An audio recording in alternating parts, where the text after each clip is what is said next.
Buenas tardes, compañeros. Muy buena tarde, compañera. Por favor, todos deben de tomar su tiempo. Si ustedes ven que el compañero anterior está pasándose los 3 minutos, él tiene su tiempo contado, como todos aquí en general. Tienen que exponer exactamente en el tiempo que les corresponde, ¿vieron? Porque todos tenemos un tiempo y si no, nos pasamos y nos vamos a pasar de la hora, por favor. La grabación se está, perdón, la presentación se está grabando. Ay, perdón. Para control también de mi asistencia. Cualquier duda, estamos a la orden.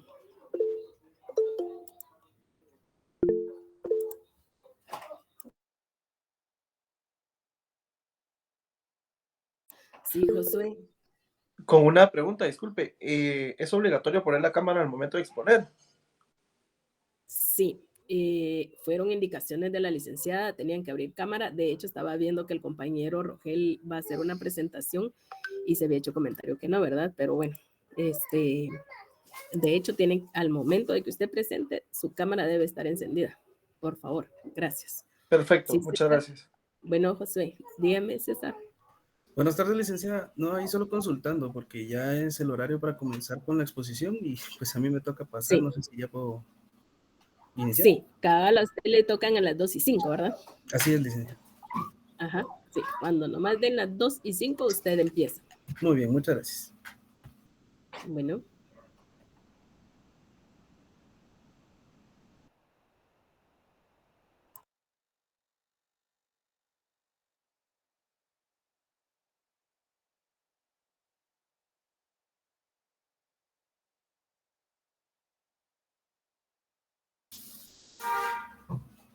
Buenas tardes, licenciada. Buenas tardes, compañeros. Me presento, me llamo César Javier Martínez Herrera.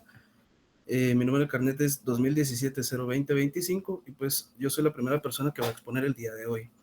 Yo les voy a exponer un breve resumen de lo que es el proceso penal.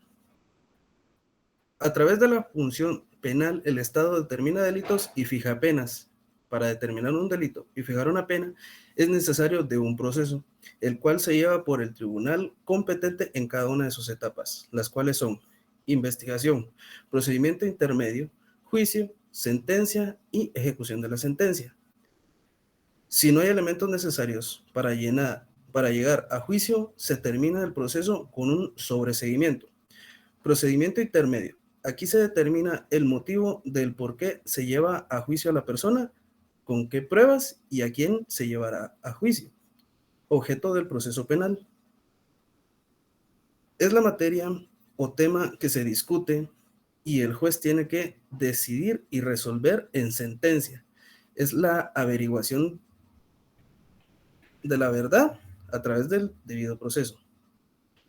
Objeto principal, la existencia o no existencia de la relación jurídico-penal de carácter subjetivo. El objeto accesorio, relación jurídica que se produce entre las partes con motivo del delito. Hay un acusador, que es el ofendido, y un acusado, que es el sindicado. Los fines, nos referimos a los fines generales y los fines específicos. Los fines generales se dividen en inmediato o mediato. El fin inmediato quiere decir que se tiene que hacer inmediatamente, lo más cerca de, o sea, ya. Inmediato, este es el que más lejos, con un cierto lapso de tiempo, que se ve a futuro, va más allá del proceso para prevenir contra la delincuencia. Y los fines específicos, a través del proceso se pretende la averiguación de la verdad material, la individualización del delito y del procesal. Y como nos indica el artículo 5 del Código Procesal Penal, el fin del proceso, el proceso penal tiene por objeto la averiguación de un hecho señalado como delito o falta y las circunstancias en que puede ser cometido. Con esto doy por finalizado mi exposición. Muchas gracias, que tengan una muy feliz tarde.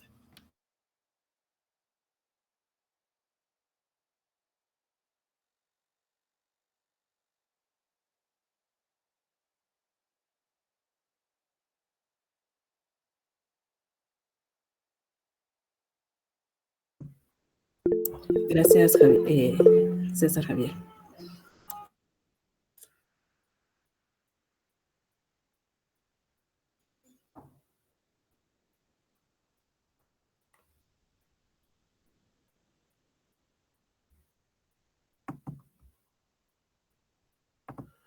Buenas tardes, compañeros. Hoy les vengo a presentar el tema de la violación a la Constitución por parte de la ley electoral y de los partidos políticos. Esta violación se da en el decreto 26-2016, que fue principalmente apoyada por el diputado Mario Taracena, en ese entonces presidente del Congreso de la República de Guatemala, con la reforma al artículo 205 ter del transfugismo, que dice: se entenderá por transfugismo el acto por el cual un diputado renuncia a un partido político habiendo sido electo o cuando ya ejerciendo el cargo mediante sufragio universal para un periodo y estuviera designado a uno de los órganos establecidos. Automáticamente cesa en el cargo del órgano del Congreso que integrará, el cual será asumido por un diputado del partido representado. El renunciante no podrá optar a ningún cargo dentro de los órganos y organizaciones políticas y de los bloques legislativos del Congreso de la República de Guatemala, recibir o incorporar a diputados que hayan sido electos por otra organización política. En este artículo, en resumidas cuentas, indica que una persona no puede cambiar de partido político cuando ya haya sido electo o esté en el cargo.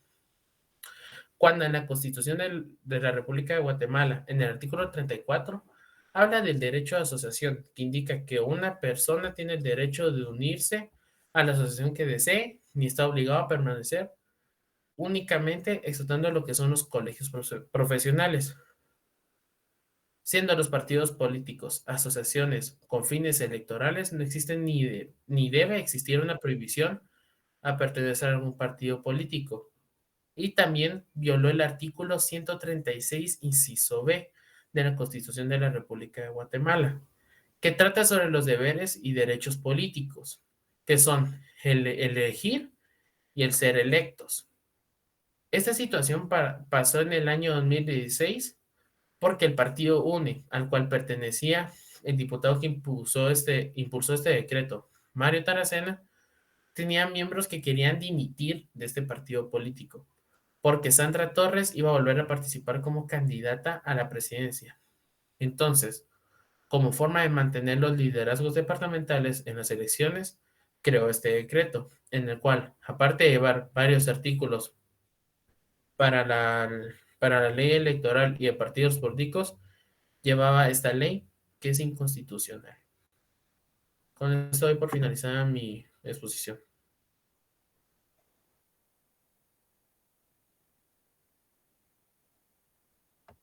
Buenas tardes.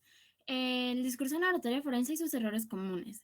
Como ya sabemos, el objeto de la oratoria forense es la enseñanza de los principios, conceptos básicos y la aplicación correcta y eficiente de la palabra hablada en el ámbito legal.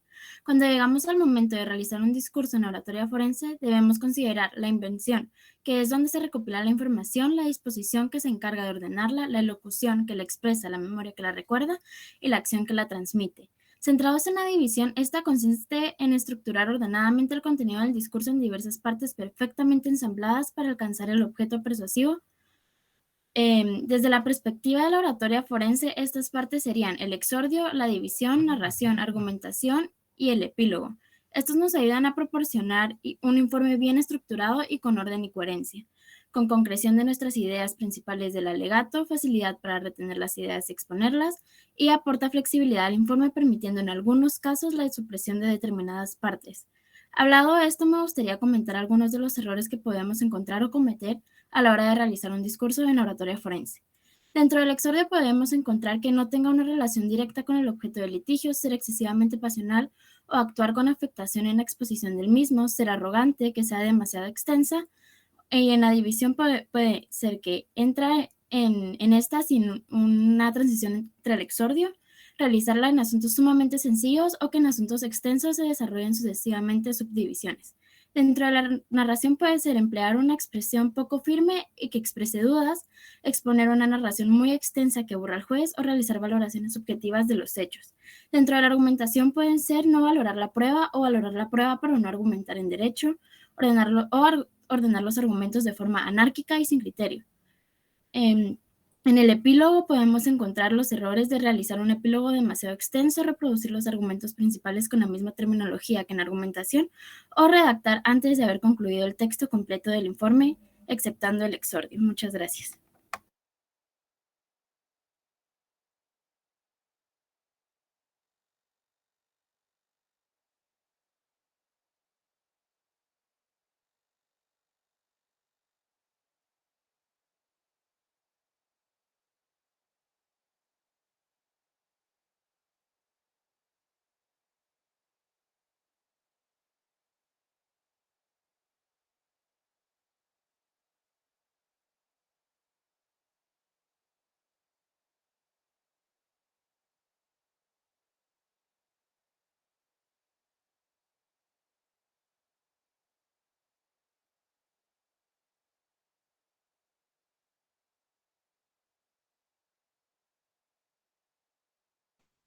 La pensión alimenticia no es una ayuda, no es una limosna, sino que es la obligación de los padres a los hijos que lo tienen bajo custodia. Y podemos empezar hablando de los padres y no de las madres, porque generalmente son los padres quienes no dan el pago de la pensión alimenticia. Según la Policía Nacional Civil, del 2018 al 2021, se capturaron a 2.334 hombres por el delito de negación de asistencia económica. Entonces, no podemos tampoco excluir a las mujeres, porque en ese mismo tiempo, 5 mujeres también fueron capturadas por el mismo delito. Pero, ¿qué es la pensión alimenticia?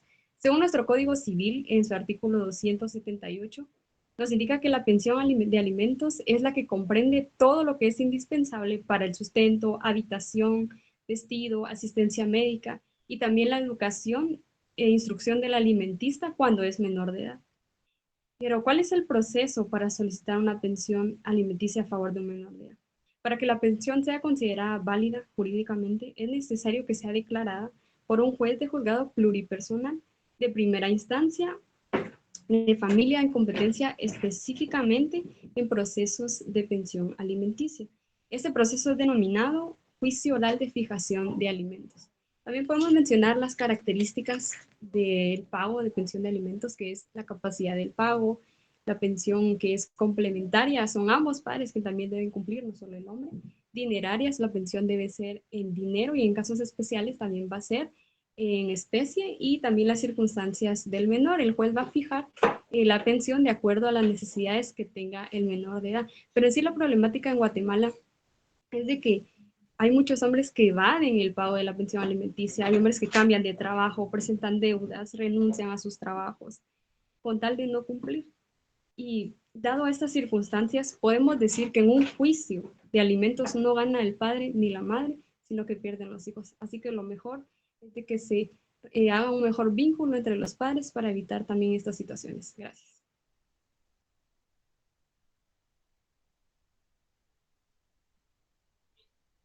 Buenas tardes, licenciada. Buenas tardes, compañeros y compañeras. Mi nombre es René Top Boch. Mi carnet es 2005-15837. Y en este momento, pues, voy a abordar el tema acerca de la oratoria forense.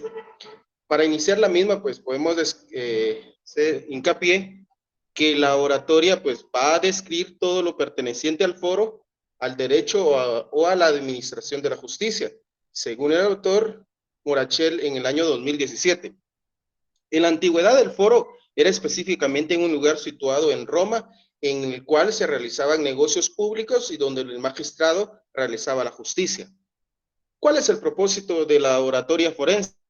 La oratoria forense busca mostrar la verdad e intervenir de manera indirecta en la decisión de los jueces para resolver si un acontecimiento se produjo, si un individuo tiene la culpabilidad, si se le aplican las reglas jurídicas correspondientes. Este objetivo es especial de la oratoria forense. Es importante también ver que aquí hay 3 reglas específicas según el escritor Hernán Pérez, Es importante dentro de la misma ver las cualidades que tiene el orador, asimismo la materia del discurso y el estilo. Cualidades. En las cualidades podemos ver 3 cualidades del orador, las cualidades ético-morales. Una persona que se destaca como un gran orador es denominado un excelente profesional de derecho. Sin embargo, también es importante verificar la justicia mediante la persuasión en lo que él realiza durante el proceso judicial en este caso. También es importante otras las cualidades psicológicas o internas. Las psicológicas o intelectivas son importantes en la oratoria forense y se subdividen en la inteligencia racional, la cual es indispensable para que el orador organice de manera lógica y coherente sus manifestaciones y argumentos. Asimismo, también las cualidades psicológicas intelectivas. Cada una de ellas son importantes. Asimismo, también la cualidad física externa. Todo orador debe estar definido por aquello que proyecta el orador al auditorio, de manera que transmite sus argumentos, su apariencia física en general, como lo señala Carliño en el año 2013. En la proyección de su imagen es importante que el orador, lo cual se ve reflejado en su vestimenta, la cual debe ser distinguida en lo posible discreta sin llegar a lo extravagante. Muchísimas gracias. Compañero Rogel, ¿podría esperar un momentito que exponga Josué, por favor? A él le correspondía antes. Gracias. Después pasa usted, muy amable. Gracias. Buenas tardes, compañeros, licenciada. Compañeros, ¿ustedes se imaginan a alguien cometiendo delitos a su gusto y antojo sin que nadie lo sancione? Sería algo muy difícil, ¿verdad? Algo muy cruel, inaceptable. Es por eso la importancia de nuestro Código Penal, ya que este regula tanto los delitos como las penas. Disculpen. Regula tanto los delitos como las penas o las sanciones, ¿verdad? Nos referimos a todo aquel hecho ilícito que podemos cometer como delito y toda consecuencia jurídica del delito como pena. En Guatemala existen 28 diferentes leyes penales especiales que regulan los delitos y las faltas. Un ejemplo de ellas sería la ley en contra del femicidio, la ley de lavado de dinero y otros activos, y pues hay bastantes más. Es importante mantener un orden en sociedad y para eso existen las leyes que lo regulan. Y regulan el comportamiento y la conducta del ser humano en sociedad, valga la redundancia. El Código Penal es muy importante porque sin un Código Penal no podemos tener un orden. Es por eso de que debemos de velar porque se cumplan nuestros derechos, pero también recordemos que tenemos obligaciones y que cada acto tiene su consecuencia. Y la consecuencia jurídica de un delito es la pena. Muchísimas gracias, compañeros y licenciada. Buen día.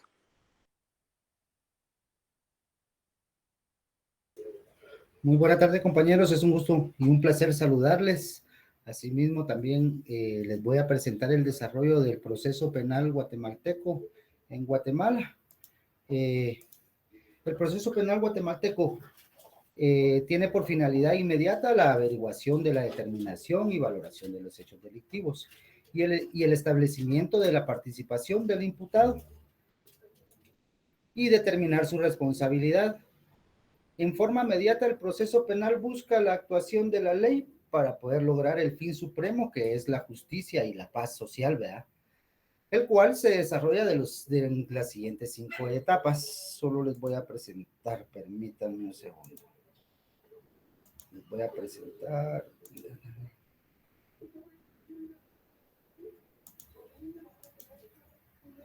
Entonces, como les decía, el proceso penal se desarrolla en 5 etapas, que sería la primera, sería la preparatoria. En esta etapa, pues, se inicia con lo que es la denuncia, la querella o la prevención policial.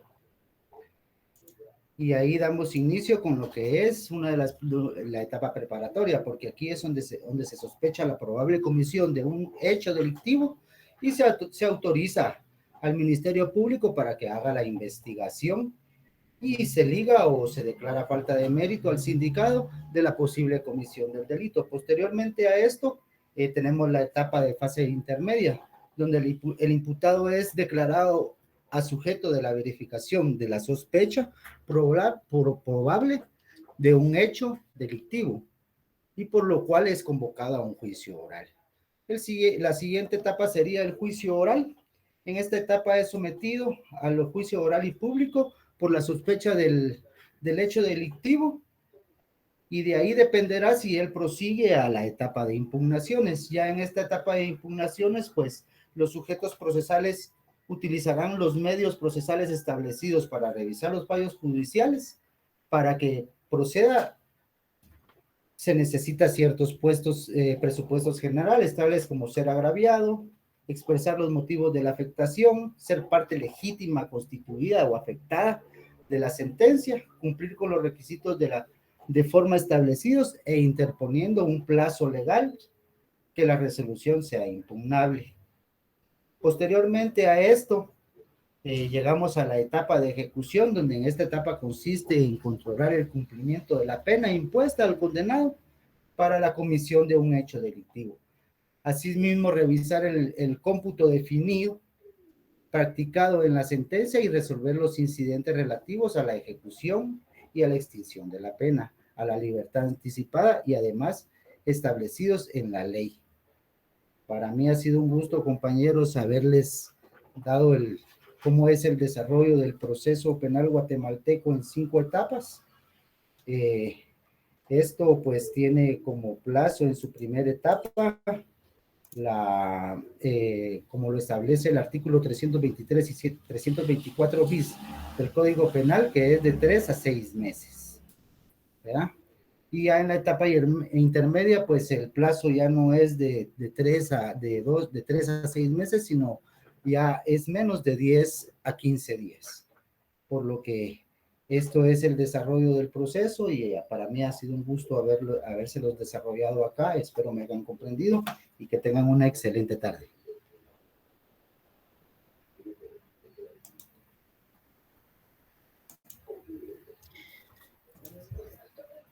Excelente, compañeros, muy buena tarde. Mi nombre es Elizabeth Vázquez. Continuando con los temas anteriormente expuestos por mis compañeros, para llegar a un punto de convencimiento, para poder nosotros tener un resultado eficaz y un resultado positivo conforme a lo que nosotros estamos tratando de transmitir, por ejemplo, en un juzgado, ¿verdad? Cuando vamos a defender a un cliente, para poder cumplir con las etapas que anteriormente nos mostraba nuestro compañero, tenemos que tener un elemento muy básico, muy importante, que creo que todos lo hemos escuchado en estos cursos anteriores, que es la retórica, ¿verdad? Anteriormente escuchamos y nos dijo en varias ocasiones, ¿verdad?, que la retórica es el arte de hablar. Sin embargo, no es solamente profesar palabras. Ser una persona con buena retórica nos puede abrir puertas, nos puede ayudar a alcanzar la meta, que en todo caso es, primero que nada, el exponer nuestros pensamientos, el poder conjugar las ideas para poder nosotros convencer. En este caso sería a un juez, ¿verdad? A un juez, a un público que nos va a ayudar a determinar y a lograr conseguir la meta que nos propongamos, ya sea como defensores o ya sea como parte acusadora.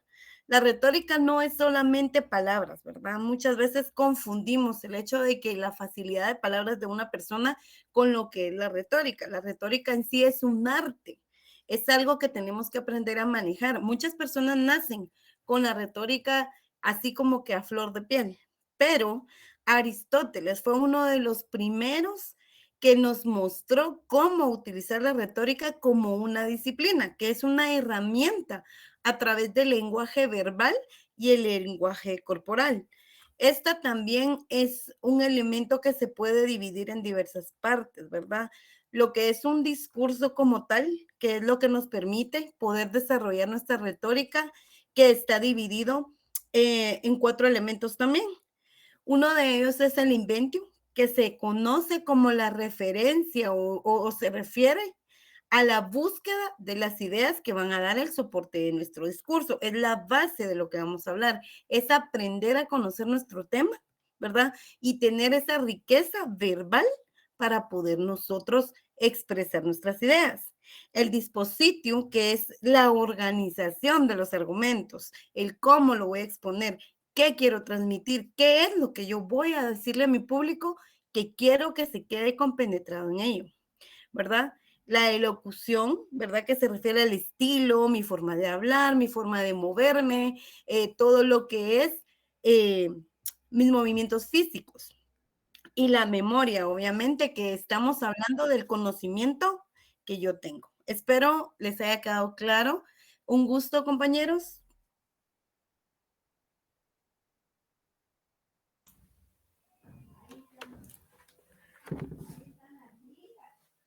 Como estudiantes de la carrera de abogacía, de derecho, estamos dispuestos a adquirir todo el conocimiento necesario para poder ser abogados de calidad en un futuro.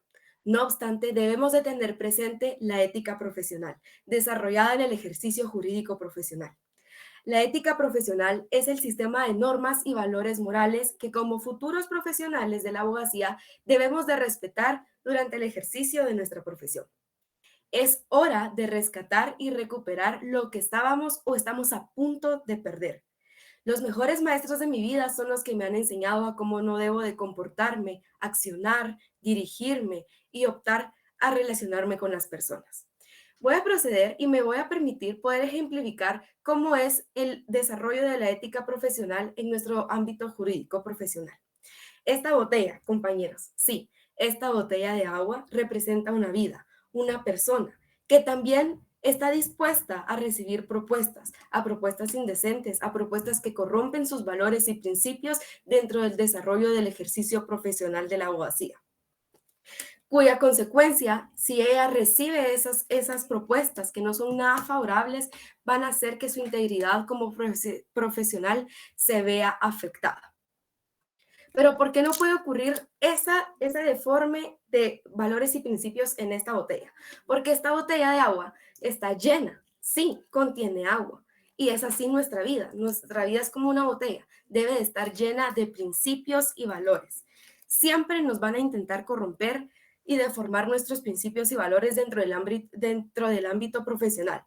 Pero no van a poder. ¿Por qué? Porque lo que hay dentro de nosotros como profesionales, como futuros profesionales, que permite que no nos deformemos, es principios y valores. El mundo está al revés.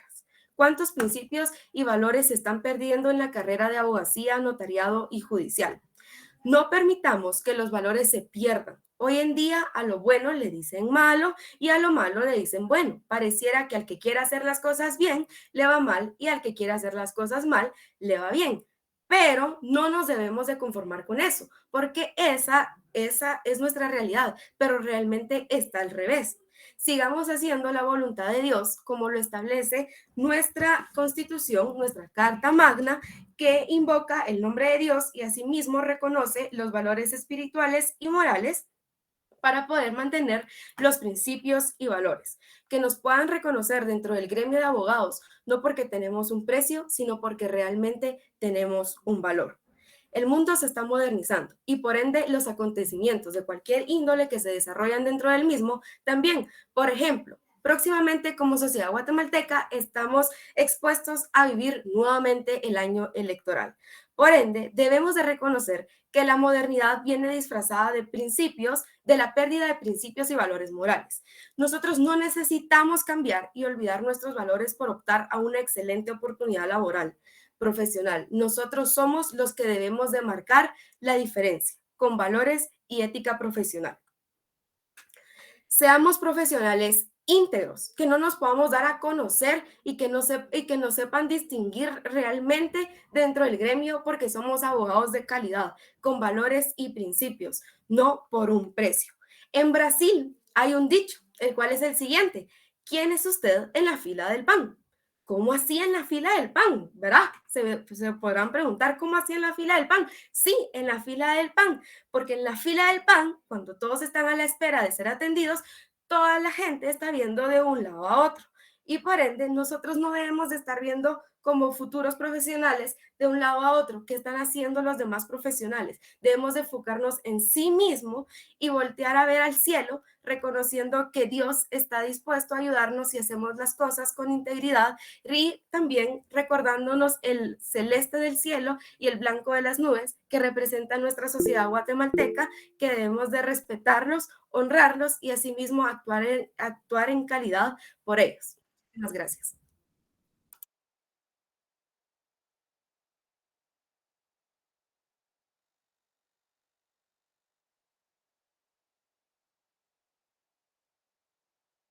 Roberto, le corresponde de una vez, por favor. Gracias.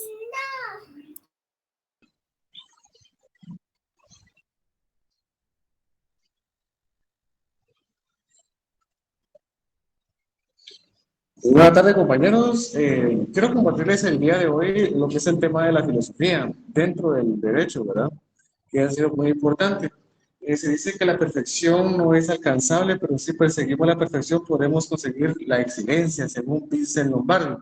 Bueno, quiero comentarles que uno de los filósofos muy de renombre es Platón, y a través de él quiero pues compartirles un poquito del tema filosófico en el tema del libro La República, cuando hablamos sobre, por ejemplo, el tema de la caverna. Podemos establecer de que Platón estableció este mito, ¿verdad?, para darnos una ampliación, ¿verdad?, lo que es el mundo real y el mundo real.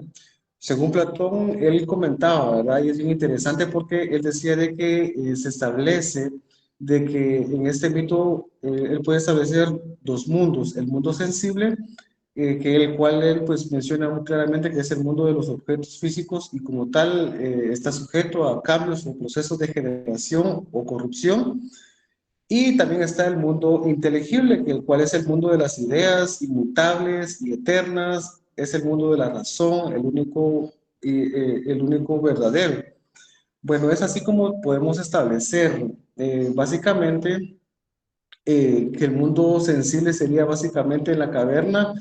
Dice que eso les encuentran varias personas presas y están encadenadas. Una persona de manera que solo pueden ver el muro del fondo sin posibilidad de mover nunca la cabeza.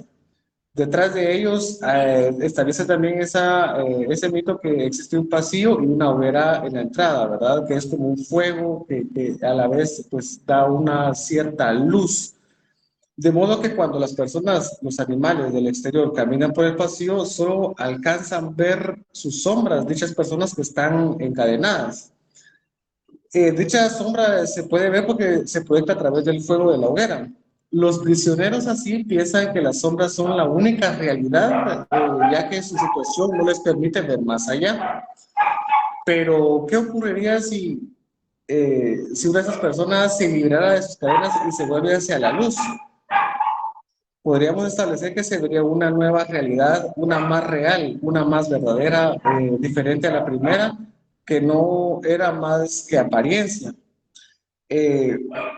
Podemos también decir de que una vez como que el ser humano, por ejemplo, deja esa caverna, ¿verdad?, que al final es lo que nos quiere llevar Platón, que cuando el ser humano deja dicha caverna y sale, entonces puede ver él una luz, puede ver la luz del sol, puede ver otro tipo de realidad.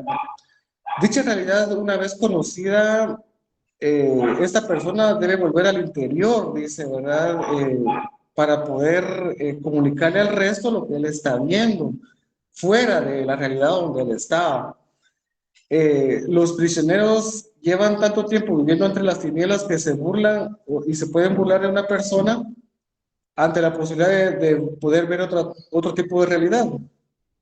Es así entonces como por eso muchas veces es importante que en el mundo actual el tema de las leyes, como se bien se establece, que la ley es de observancia universal, y nosotros no podemos venir y decir que no conocemos u obviamos, ¿verdad?, lo que establece nuestra Carta Magna, Es por ello que existen las leyes para que nosotros podamos conocer la realidad, ¿verdad?, de ellas y poder transmitirla a las demás Gracias, personas.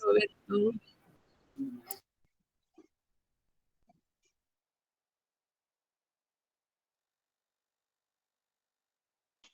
Muy buenas tardes, compañeros. Mi nombre es Abdi López y esta tarde voy a hablar de la oratoria. Marco Tulio Cicerón decía, cuanto mayor es la dificultad, mayor es la gloria. La oratoria es la materialización de la capacidad persuasiva presentada por la retórica y se concreta como un género literario específico. Por ejemplo, en discursos, conferencias o sermones. En pocas palabras se denomina oratoria al arte de hablar con elocuencia. La retórica es la teoría, la aplicación de la retórica en un discurso en concreto. Por eso la retórica y la oratoria no pueden separarse y han dado lugar a ciertos malentendidos terminológicos. Hablar de teoría oratoria es hablar de retórica, en cambio hablar de práctica retórica es hablar de oratoria. Así la retórica nace de la praxis oratoria y la oratoria se enriquece con las aportaciones de la retórica. Al ser la dialéctica una palabra polisémica que posee varios significados, conviene precisar que aquí nos referimos a ella especialmente como método de razonamiento. Etimológicamente significa el arte de conversar, del griego dia, reciprocidad, intercambio, y logos, palabra o discurso. Este concepto no es una invención de Marx, ni siquiera de Hegel, pues ya los encontramos en la filosofía griega. Aunque en un sentido muy distinto, en el mundo griego la dialéctica era el arte de discutir y se oponía a la retórica o arte que enseñaba a hablar bien ante un auditorio. Heráclito de Éfeso expuso dos posiciones que están en la base del pensamiento dialéctico. Número 1, todo fluye constantemente y todo está en movimiento. Y número 2, todo está formado por opuestos que siempre están en estado de tensión, de manera de que cualquier forma determinada es el resultado del equilibrio entre ambas fuerzas opuestas. Sócrates, por ejemplo, practicaba el arte dialéctica, el diálogo con sus discípulos para ayudarles a alcanzar las esencias de las cosas. En Platón se identifica con la filosofía misma y es el método para el conocimiento y de las ideas y del descubrimiento de la idea del bien como un fundamento de la totalidad de la realidad. La filosofía posterior utilizó esta palabra para designar las enseñanzas dirigidas hacia el aprendizaje de la discusión y en algunos casos se identificó con la lógica en Marx. La dialéctica designa tanto el proceso peculiar en el que se desenvuelve la sociedad a lo largo de su propia historia, como el modo en que se debe pensar para captar adecuadamente dicho proceso. Muchas gracias.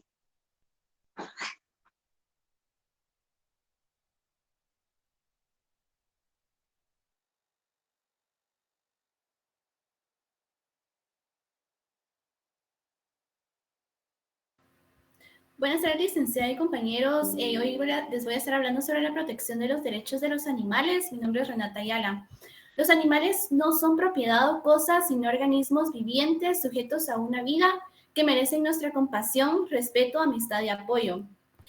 Todos los que somos amantes de los animales y tenemos mascotas, a mí me gusta decir que son parte de la familia porque siempre nos brindan de amor, de lealtad, de compañía. Sin embargo, para el año 2021 en Guatemala se registraron más de 1.400 denuncias por abuso y maltrato animal. Esto sin contar todos aquellos casos de maltrato y abuso animal que nunca fueron denunciados y quedaron impunes. Entre los derechos que más se les vulneran está el derecho a la vida, a la alimentación, al respeto, a vivir en un hábitat digno y apto para ellos. Esto nos lleva al maltrato animal. Como lo vemos en pantalla, las imágenes son realmente tristes. Los actos que se les suceden a ellos son indignos. Y bueno, entre las acciones consideradas como maltrato animal, podemos encontrar provocarles la muerte, golpearlos, herirlos, mutilarlos, abandonarlos. Esto es algo que sucede mucho en Guatemala, y más en estas fechas, que regalan como obsequios, animalitos para un año después dejarlos a su suerte en la calle. Eso no debe ser así. De igual manera, encontramos descuidar su salud e higiene. ¿Cuántas veces no hemos visto animalitos amarrados en los techos, en los patios sucios? Este trato no debe suceder. Y bueno, ahora hablando sobre instrumentos jurídicos que velan por la protección de sus derechos, encontramos a nivel internacional la Declaración Universal de los Derechos de los Animales. Esta fue proclamada en 1978 gracias a la UNESCO y se basa en algunos principios, los cuales vemos en pantalla.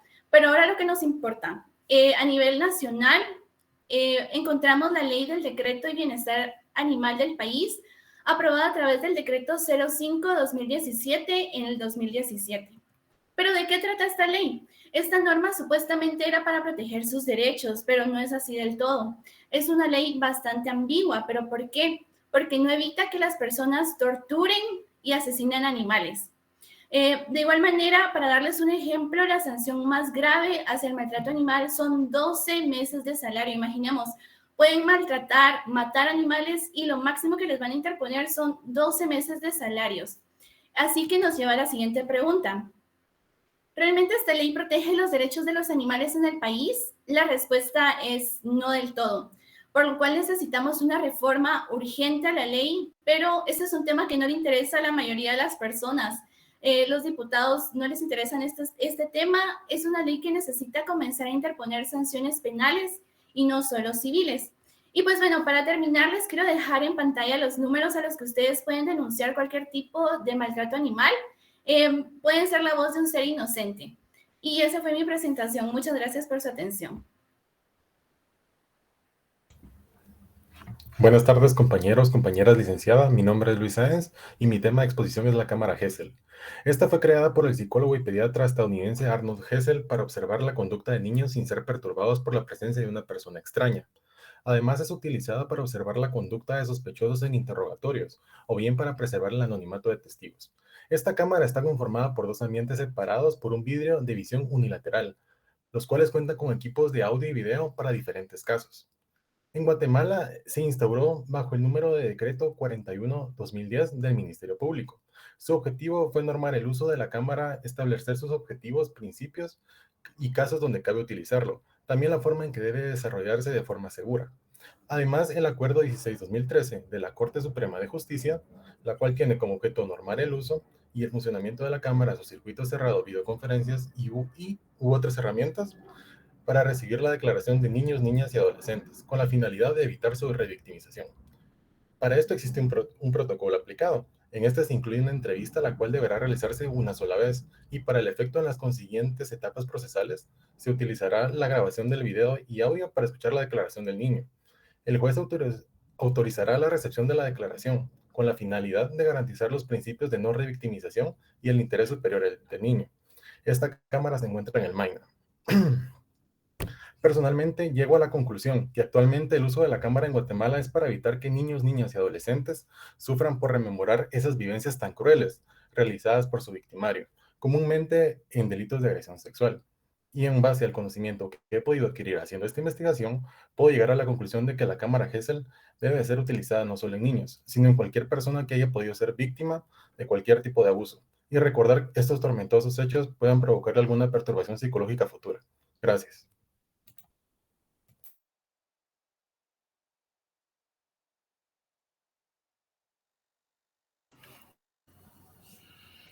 Buenas tardes, compañeros. Mi nombre es Debbie Sosa. En este momento, pues yo les vengo a hablar sobre la psicología forense y su aplicación en el derecho penal.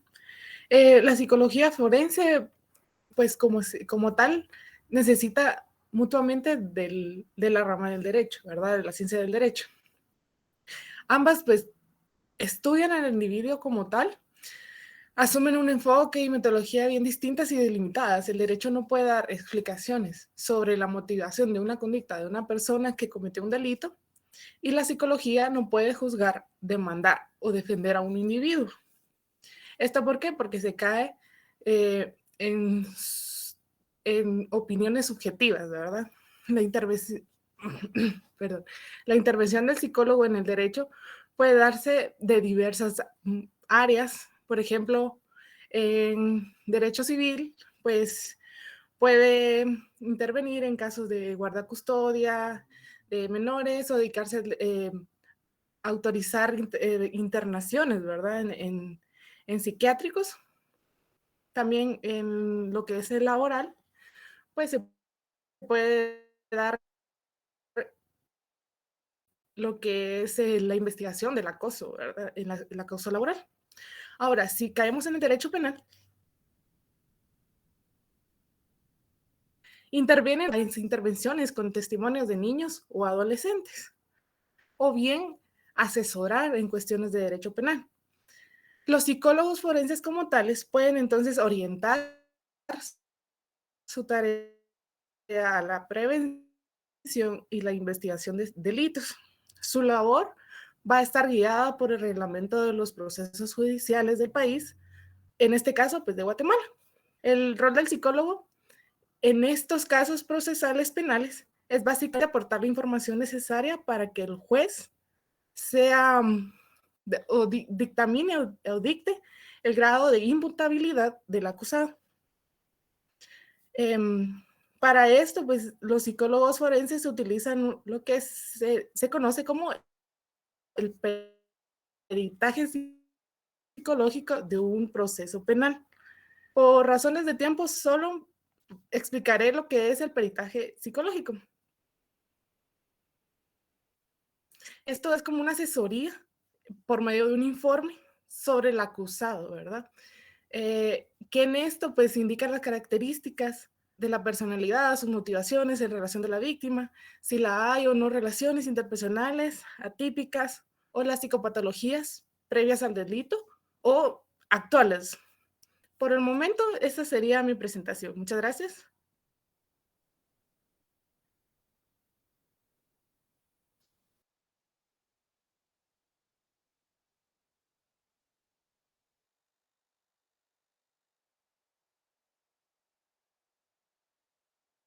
Fernanda, por favor.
Licenciada, buena tarde. Yo creo que la compañera Camey no está presente.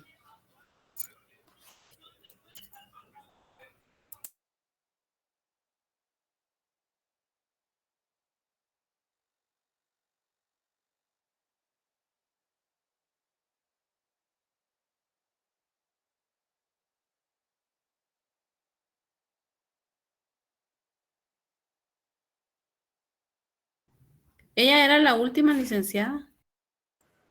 Sí, ella era la última, estábamos esperando que ella se conectara, pero su tiempo ya pasó. Entonces, ahí se recuerdan que esta presentación tenía un valor de 50 puntos. Para todos los demás, pues gracias. A cada uno, pues felicidades. 12 pasaron, pero ahí están. Yo creo que se emocionan con el tiempo, ¿verdad? Pero todo estamos bien. Solo, por favor, llenar su asistencia y si alguien tiene alguna duda, comentarlo ahorita de una vez. No se vayan a salir, por favor. Lo voy a tomar escrito.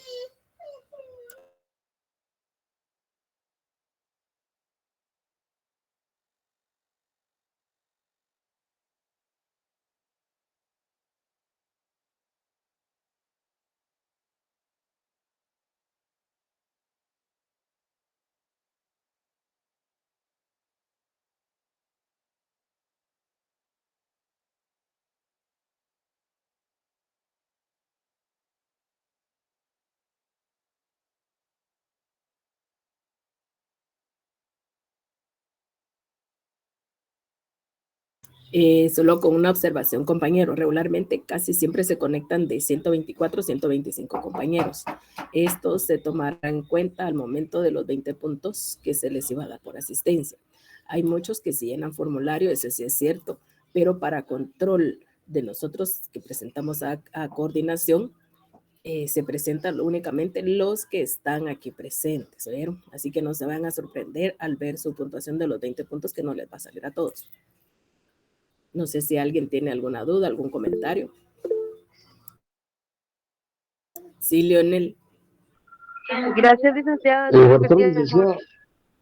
Estuvo muy bonita el trabajo que están desarrollando los compañeros. Felicitaciones a todos. Gracias, compañero.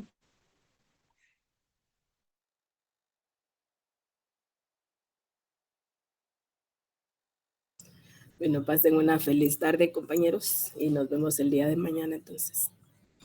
Que tengan una buena tarde. Que sigan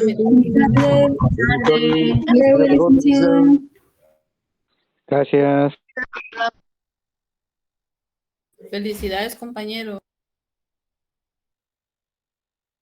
Feliz tarde.